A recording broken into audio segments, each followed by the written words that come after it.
ټول خلک لمانځه ته پاڅېدل، یو په یو غږ وشو چې ما ګناه کړې ده.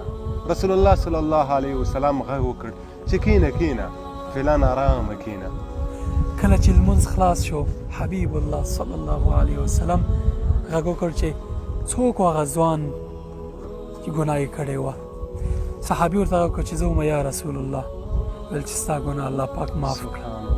پوهېږئ ولې؟ ځکه لمونځ یې کړی و.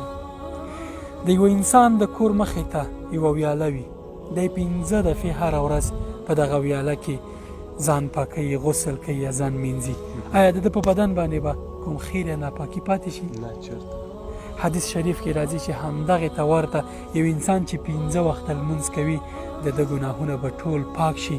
دی به د هغه کس مثال ولري چې په ویاله کې ځان مینځي او د ده ګناهونه به هم همداسې مینځل کېږي. دوستانو، د لمانځه دپاره هیڅ عذر نشته دی. که تاسو هر څومره مریض وئ، هر رقم مشکلات کې راګیر وئ، تاسو باید لمونځ وکړئ. د هر شي کفاره شته، خو د لمانځه دپاره هیڅ عذر هم نشته دی. په اشاره باندې یې وکړئ. لمونځ د جنت کلي ده. واو، څومره اسانه کلي.